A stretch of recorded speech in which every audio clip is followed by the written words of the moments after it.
अस्सलाम वालेकुम नाज़रीन, डडियाल लीक्स के साथ मैं हूं आपका मेज़बान मोहम्मद सोहेल। नाज़रीन, इस वक्त मैं मौजूद हूं लॉन न्यूज़ नेटवर्क में और इस वक्त मेरे साथ मौजूद हैं मुस्लिम लीग नून आज़ाद कश्मीर के मरकज़ी नायब सदर चौधरी जावेद ज़फ़र साहब।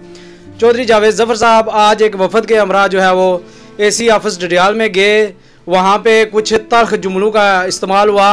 इस वक्त मेरे साथ मौजूद हैं और इनसे जानना चाहेंगे कि तल्ख़ी की क्या वजह बनी, इसके पीछे क्या मामला हैं। अस्सलाम वालेकुम सर। वालेकुम। सबसे पहले ये है कि मैं शुक्रगुजार हूँ कि आपने मुझे मौका दिया है। पख्तून फैमिली के कुछ लोग सुबह मेरे पास आए कि हमारा जो कारोबार है वो बंद किया जा रहा है, दफ़ा 144 में नरमी की ज़रूरत है डडियाल की हद तक, यानी कि हमारे जो स्टॉल लगे हुए हैं उस पर हम लकड़ फ़रोख्त करते हैं। तो मैंने उनको कहा कि डडियाल से बाहर लकड़ जाने पर पाबंदी है और इसकी मैं हौसला अफजाई नहीं कर सकता, अलबत्ता AC साहब के पास जाते हैं, बात करते हैं। मैंने वहाँ पे जाके बात की तो उन्होंने कहा जी कि जावेद साहब, अगर आप अपना दरख्त भी काटेंगे, घर से काटेंगे या अपनी ज़मीन से काटेंगे, तो मुझसे इजाज़त लेना पड़ेगी। तो मैंने कहा ये तो अमल जो है ये नाकाबिल कबूल है, इजाज़त अपनी प्रॉपर्टी की आपसे इजाज़त क्यों लेंगे। और दूसरी बात यह है कि टाल इन लोगों ने मजदूरी के लिए अपनी कमाई का ज़रिया बनाए हुए हैं, इनको इतनी इजाज़त ज़रूर दें कि यहाँ लकड़ी की खरीद व फरोख्त ये करें। तो कहने लगे जी कि ये पंजाब से क्यों नहीं लाते। मैंने कहा जनाब, पंजाब से जब यहाँ लकड़ आएगी तो सेल परचेज में डबल महंगी हो जाएगी। यहाँ होटल्स का लोगों का कारोबार है, तंदूर वालों को चाहिए होती है, तो फिर ये अमल जो है ये आप ना करें, इनको इतनी नरमी दें। कहते हैं जी इन लोगों ने, ये जो खासकर पठान बरादरी है, इन्होंने ज़मीनों की तबाही निकाल दी है, दिन रात इनकी ट्रालियाँ दौड़ती रहती हैं, इन्होंने खालसों और शमलात की तबाही निकाल दी है, तो आप हमारे इंतज़ामी मामलात में मुदाखलत करते हैं। मैंने कहा AC साहब, लकड़ की हद तक तो आप कह सकते हैं कि कुछ खराबियां होंगी, लेकिन ये शमलात और जो खालसा की बात है इस पर तो आपने तबाही निकाली है। जिस दिन से आप यहाँ तशरीफ़ लाए हैं डडियाल, उस वक्त से खालसा जात पर कब्ज़े की जो रेशो है वो पिछले कई दहाइयों से ज़्यादा है। शमलात की मारदार जो है वो जिस दिन से आप आए वो ज़्यादा है। कहते हैं ये दफ्तर है, दफ्तर में ऊंची आवाज़ में आप बात नहीं कर सकते।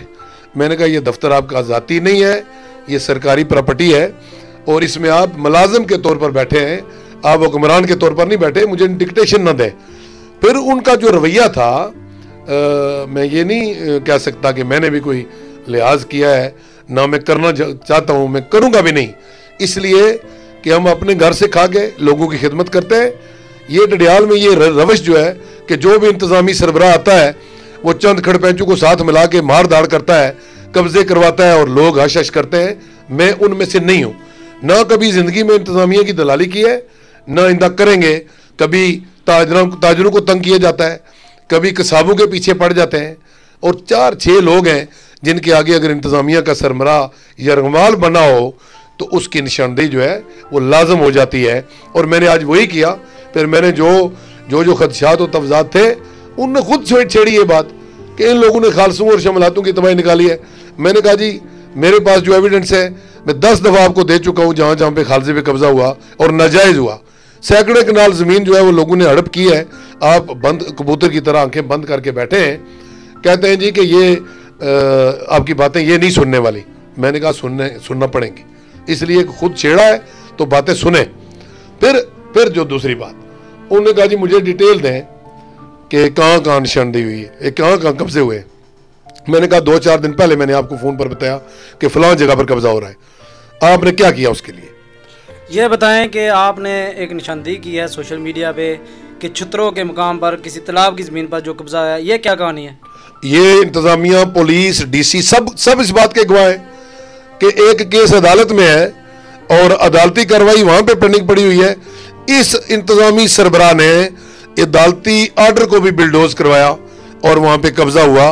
क्या AC साहब आप इस बात का जवाब दे सकते हैं कि आपके इल्म में नहीं था?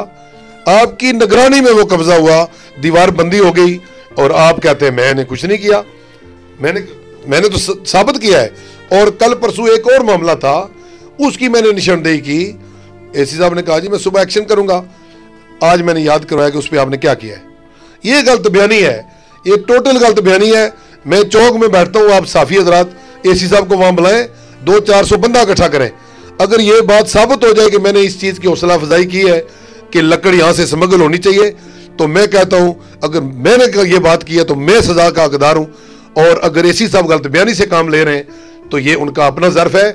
ऐसी बातें ना करें, सच बोलें। मैंने ये नहीं कहा कि लकड़ स्मगल होनी चाहिए, मैंने ये कहा कि उसकी हौसला अफजाई हम नहीं करते। हाँ, जो यहाँ पे इनका रोजगार है ये बंद ना करें। अब रोजगार बंद करते हैं और फिर चंद खड़पेंचों के पास उन लोगों को भेजते हैं जो मुतासरा लोग होते हैं, कहते हैं फलां खड़पेंच को साथ लाओ तो मैं आपका काम कर दूंगा, फिर काम हो जाता है। ये बताएं कि क्या आप समझते हैं कि एसी डडियाल जो हैं वो कोई जाती आपसे रंजिश रखते हैं? जाती नहीं जी, हुकूमती जो 2-4 लोग हैं उनको खुश करने के लिए ऐसी हरकतें ये करते रहते हैं। तो मुझे नहीं परवाह होती, हुकूमत जिसकी भी हो, मैं गलत बात पे स्टैंड नहीं करता, सही से पीछे हटता नहीं हूँ। और इन्होंने आज जो रवैया इख्तियार किया ये किसी सूरत काबिल कबूल नहीं है, काबिल मजम्मत है। कुछ लोग वहाँ पे मौजूद थे शायद उनको दिखाने के लिए कि मैं बड़ा ताकतवर एसी हूँ। ताकतवर वो होता है जो लोगों को रिलीफ देता है। तो डडियाल के लोग कभी किसी की बदमाशी को पहले कभी माना है जो आइंदा मानेंगे? सवाल ही नहीं पैदा होता। हम बागैरत लोग हैं, कभी किसी की गलत कार्रवाई का हिस्सा नहीं बने और न बनने देंगे इंशाल्लाह। ये बताएं कि डडियाल की इस वक्त 9 यूनियन काउंसिल में आए रोज़ जो है वो सोशल मीडिया पे खबरें गर्दिश करती हैं कि फ़लाँ जगह कब्ज़ा हो गया, फ़लाँ जगह कब्ज़ा हो गया। उन कब्ज़ों का तसलसल जारी है, लेकिन उन लोगों के खिलाफ जो माफिया है उसके खिलाफ अभी तक कार्रवाई नहीं हो रही। इस हवाले से क्या कहेंगे? जब इंतज़ामिया ऐसे लोगों की सरपरस्ती करेगी तो कार्रवाई कौन करेगा? आज मैंने इसी बात की निशानदेही की है, तो उस पर वो जो मौसूफ जो है वो सीख पाओगे। शायद वो अपने इख्तियारात दिखाना चाहते थे। तो अगर मैंने मुदाखलत की थी तो सिंपल तरीका है, अगर मैंने कोई नाजायज बात की है तो मेरे खिलाफ दर्ज करवाएं, पर्चा दर्ज करवाएं, मेरे खिलाफ FIR दर्ज करवाएं। मैं साबित करूंगा कि ये मैनाफैडी है और इन लोगों ने अपोजिशन के लोगों को, दीगर पीपल्स पार्टी है, नून लीग है और दीगर लोग हैं, उन लोगों को इन्होंने क्या इस रियासत का हिस्सा नहीं समझा? क्या हमारे कोई हकूक नहीं है? आज PTI के अंदर भी एक ऐसा तबका है जिनके साथ जुल्म बरपा है और ये SDM साहब उसमें बराबर के शरीक हैं। ये अलकार बने हुए हुकूमत के। ये नहीं होगा। मैं इंशाल्लाह ताला पूरा केस तैयार कर रहा हूँ, चीफ सेक्रेटरी साहब के पास जा रहा हूँ, सारे एविडेंस लेके मैं साबित करूंगा कि इंतजामिया कहाँ पे इन्वॉल्व है। डडियाल का जो महकमा माल है वो जो है आए रोज़ जो है वो साथ होकर कब्जे करवाता है। पटवारी हजरात जो हैं वो सरेआम लोगों से रिश्वत तलब कर रहे हैं। एक मामला रट्टे का पिछले दिनों आपके सामने आया होगा सोशल मीडिया पे कि फ़र्द जारी करने के उस पटवारी ने 40,000 रुपये एक शहरी से बटोरे हैं। क्या ये हमारे लोग लूटने के लिए यहाँ पे बैठे हुए हैं? मेरा जवाब ये है, क्या कोई पटवारी इतना बाख्तियार है कि एसी की मर्जी के खिलाफ ऐसी हरकत कर सके? कर ही नहीं सकता। इससे पहले कई एसी आए, कई गए, शिकायतें भी होती रही, लेकिन इस जिस दिन से मौसूफ तशरीफ लाए हैं इस दौरान जितने कब्जे हुए आप खुद रिकॉर्ड चेक करवाएं। अभी रट्टा में क्या हुआ? रट्टा में एक गरीब आदमी जो 5-7 मरले पे रह रहा है, एसी साहब ने उसका वो छप्पर जो है वो डिमॉलिश उसको घर से निकालने की कोशिश की। ये अलग बात है कि हमने स्टे वगैरह लेके उसको तहफ़्फ़ुज़ फराहम किया, ये उसके गरीब आदमी के पीछे पड़े हुए थे।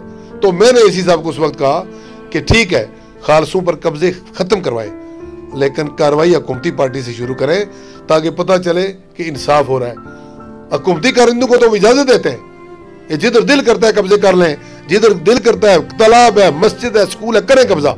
और एसी साहब आपकी वसातत से, आपके इख्तियारात की वजह से ये कब्जे हो रहे हैं। अगर आप उसमें मुलव्वस नहीं है, किसी की जान ही नहीं है कोई कब्जा करे।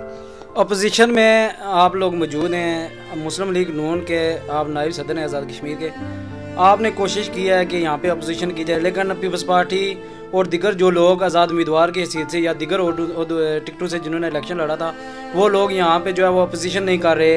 लोग जलील हो रहे हैं, महकमों के अंदर उनको जलील किया जा रहा है, लोगों के साथ इंतकामी कार्रवाइयाँ जारी हैं। क्या कहेंगे इस पे? मैं तमाम जो स्टेक होल्डर्स हैं अपोजिशन के, उनसे साथ मशावरत कर रहा हूँ और कोशिश ये है कि इस मामले में डडियाल के अंदर एक वसी ऑल पार्टीज़ कॉन्फ्रेंस की ज़रूरत है, जिसमें अंजुमन ताजरा, तुलबा, वकला और तमाम मकतबा फ़िक्र के लोग, तमाम पॉलिटिकल पार्टीज़ के लोग, उनको बुला रहा हूँ जल्दी। हम एक मुतफ़िका मैकेनिज़्म बनाएंगे ताकि इस इंतज़ामिया को जो है लगाम डाली जा सके।